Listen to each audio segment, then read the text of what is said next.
Bonjour à toutes et à tous et bienvenue dans ce nouveau JT. Nous sommes le vendredi 18 novembre et voici les titres. Ce jeudi 17 novembre, Vélizy a vu s'ouvrir un nouveau supermarché dans le quartier Europe. C'est Franprix qui s'est installé au numéro 1 de l'avenue Morane-Saulnier. Retour en images sur ce premier jour d'ouverture. La médiathèque de Vélizy a mis à l'honneur le métier de coloriste de bande dessinée. Rencontre avec Drac, illustratrice de la bande dessinée Les Souris du Louvre. Du vendredi 25 au dimanche 27 novembre, la salle Ariane mettra l'art à l'honneur. Si vous aimez la faïence, la pyrogravure ou encore la peinture sur soie, le club Loisirs et Artisanat Vélizien vous invite à son expo-vente annuelle. Aurore Gorlier a rencontré Ginou, l'une des artistes adhérentes du CLAV. Je suis devant ce qui était le seul Franprix de la ville de Vélizy jusqu'à ce jeudi 17 novembre. En effet, un deuxième Franprix a ouvert le long de l'avenue Morane-Saulnier, non loin de l'esplanade du Traité de Rome. Le propriétaire Nathanaël Abou nous en dit plus. Une arche de ballon et de quoi se faire plaisir après ses courses. Le nouveau Franprix du quartier Europe a accueilli ses premiers clients comme il se doit ce jeudi 17 novembre. L'établissement a su s'adapter à la clientèle du quartier Europe. Que vous soyez un habitant qui vient faire ses courses ou un simple salarié qui vient prendre sa pause déjeuner, Franprix a pensé à vous. On peut y faire toutes nos courses au quotidien. On a de tout, de l'épicerie, des produits frais, des fruits et légumes, du classique pour un supermarché de proximité. Mais on a adapté ça aussi pour le marché du midi, le snacking, avec un bar à salade, avec une rôtissoire, une proposition de plats frais asiatiques, des sushis, des pizzas chauffées sur place. Donc on a toute une offre très très portée sur le snacking. L'établissement s'est adapté à cette clientèle jusque dans son agencement. Le supermarché a installé un coin avec des tables et des micro-ondes pour que chacun puisse manger sur place. On peut venir le matin prendre son café, on peut venir prendre l'après-midi son goûter après l'école, on peut venir toute la journée de 7h30 du matin jusqu'à 21h et évidemment avec la possibilité de déjeuner le midi sur place avec un manche debout, ce qu'on appelle un manche debout et des tables. Alors quand on aura un beau temps, du soleil, on aura aussi la possibilité de manger à l'extérieur avec une terrasse qui s'y prête totalement. Pour l'heure, pas de terrasse, mais cela n'a pas empêché les premiers passages en caisse avec des sacs parfois bien remplis. Nous nous sommes implantés sur cette zone pour tout un tas de raisons. Déjà notre enseigne qui se déploie énormément sur l'Île-de-France et sur l'intégralité du territoire national. Nous nous sommes implantés là parce qu'on maîtrise assez ce type de quartier, donc quartier bureau, quartier d'habitation, des vrais quartiers de vie. C'est un peu notre cœur de métier. On est déjà implanté sur d'autres zones qui ressemblent un petit peu à celle-là. Votre Franprix Europe vous accueille au numéro 1 de l'avenue Morane-Saulnier du lundi au samedi de 7h30 à 21h et le dimanche à partir de 9h. À l'occasion de la parution le 26 octobre dernier du 4e tome de la BD Les Souris du Louvre, la médiathèque de Vélizy a organisé un atelier pour les adolescents. Au programme, initiation au métier de coloriste de bande dessinée avec la prolifique Drac.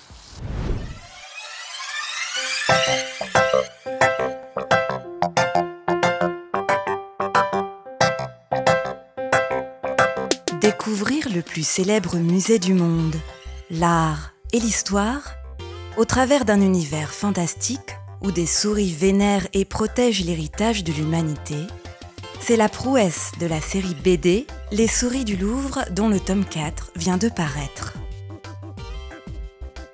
La médiathèque de Vélizy, lors d'un atelier dédié aux adolescents, a eu l'honneur d'accueillir sa coloriste et illustratrice Drac, comme Dracula, qui a présenté son œuvre prolifique. Un métier fascinant qu'elle exerce depuis 1996, la faisant passer d'un univers à l'autre. Donc déjà, vous voyez bien qu'il y a une grosse différence entre la brigade des cauchemars, c'est des ambiances un peu sombres. Les filles au chocolat, pour vous, c'est des couleurs que vous qualifieriez de comment ? Moi, je dirais que ce sont des couleurs qui sont plus pastel et qui sont plus vives.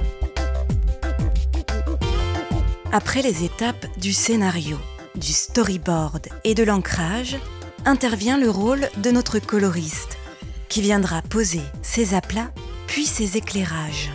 Avec des ombres et des lumières, j'ai fait en sorte qu'on voit que la lumière vient de l'intérieur de la tente, que la lumière vient comme ceci, que son bras qui tient la baguette, ça fait une ombre sur le plan du Louvre. Alors très souvent, quand une chose est au premier plan, elle est plus dans l'ombre. Et plus on va s'éloigner, plus ils vont se fondre avec le décor en fait. La perspective atmosphérique, ça c'est vraiment un truc génial pour donner de la profondeur sur les planches, sur les cases.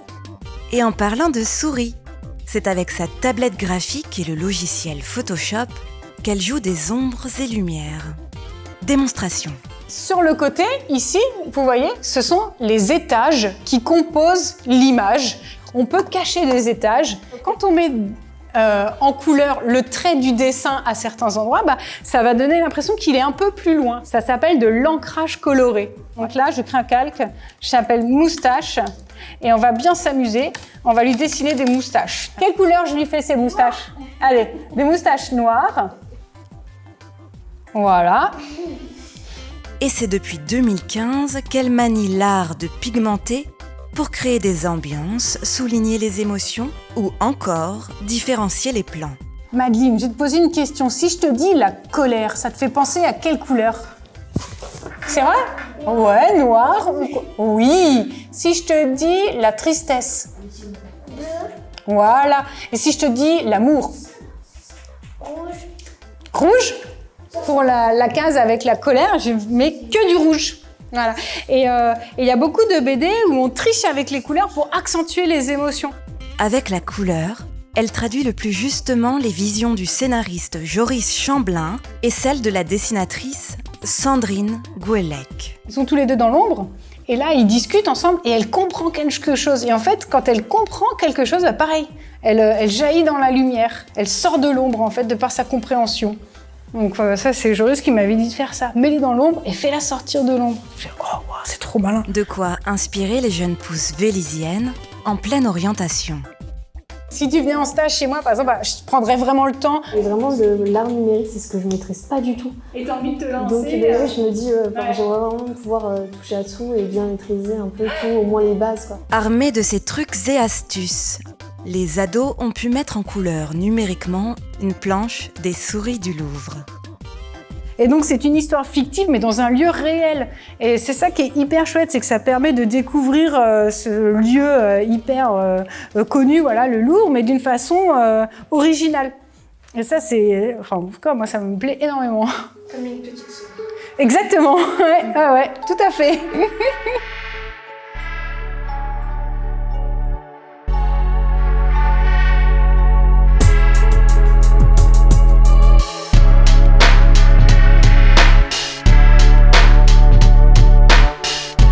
De quoi rendre l'image vivante et attiser la flamme de la souris qui sommeille en chacun d'eux.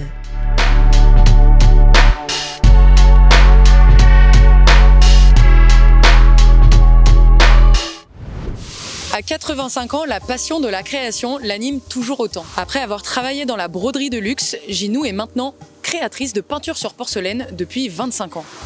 Dans ce sujet, elle nous livre ce qui l'inspire. On les fait avancer, ces petites pattes-là. Ouh là là. Allez, on y va. On y va, Pedro.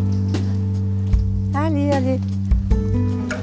Je suis Ginou, je suis une vieille dame à la retraite. Elle est belle, hein? C'est un trio. Et celle-ci. Oh non, celle-là, elle est toute... Mais elle persiste, hein. Le verre, il reste là un petit peu. Non, je ne vais pas m'en aller tout de suite. Est-ce qu'une feuille peut entendre parler? Je me le demande. J'aime l'automne, entre guillemets, pour les couleurs, mais pas pour la saison. Je le vois tous les jours en passant devant. Je le vois aussi partir avec une envolée de feuilles, comme ça. Et les feuilles, on a l'impression que ce sont des oiseaux. Regardez, dans le tronc, il y a un personnage, là. Vous avez dans le tronc, là, les yeux, là, le nez au milieu, et puis une forme de bouche, avec le front un peu bosselé en haut, parce qu'il se pose des questions, et donc Ils froncent les yeux en disant mais qu'est-ce que c'est que ce tronc d'arbre qui est tout tordu? Ça rentre en nous, on voit un truc et ça donne une idée. Pour qu'on puisse le ressortir après sous une autre forme, c'est obligé de passer par quelque part. Donc c'est à l'intérieur. Ça nous apparaît comme ça. Et en fait, j'aime bien les choses qui bougent. Je n'ai pas fait d'études d'art, c'est ça qui m'a manqué. J'ai travaillé pour un célèbre brodeur, c'était le plus célèbre de Paris, c'était François Lesage. Et il travaillait donc pour les grands couturiers. Et j'étais au studio de dessin. J'ai commencé par la sculpture. J'ai abîmé mon coude et mon épaule avec les outils électriques pour le marbre. Donc je me suis mise à l'ameublement. Et comme toute personne âgée, j'ai de l'arthrose, donc je n'arrivais plus à couper les cartons. Donc je me suis dit que peut-être je pourrais tenir le pinceau et je me suis mise à la peinture sur porcelaine et ça me plaît beaucoup. Et si je ne peux plus faire de peinture, je vais bien trouver une autre occupation.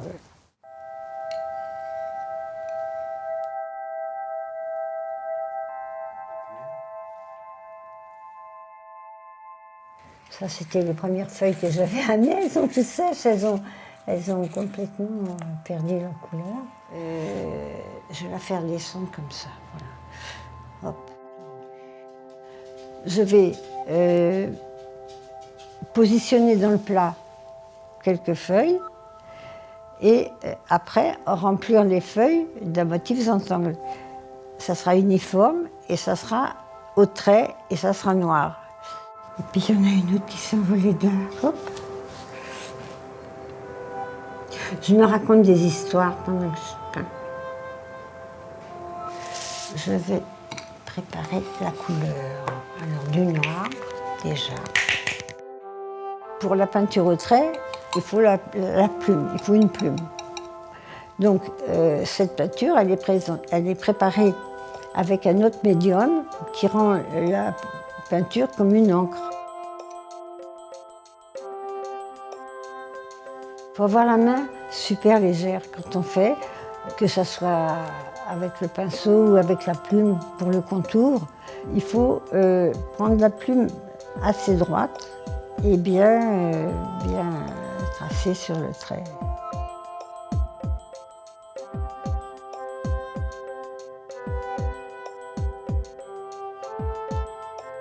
La technique Zentangle, tout le monde ne sait pas ce que c'est.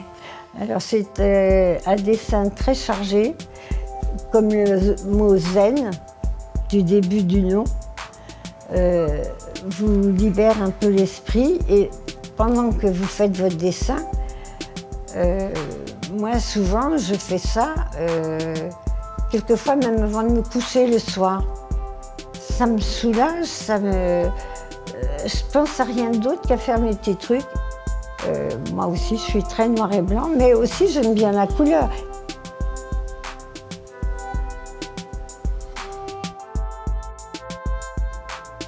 L'intérêt, c'est que si on a fait une bêtise, on peut effacer. Quelquefois, le premier jet, la première, c'est pas forcément ce que l'on a prévu, mais ça veut quand même dire quelque chose. Ça veut dire que la main, elle le voit comme ça.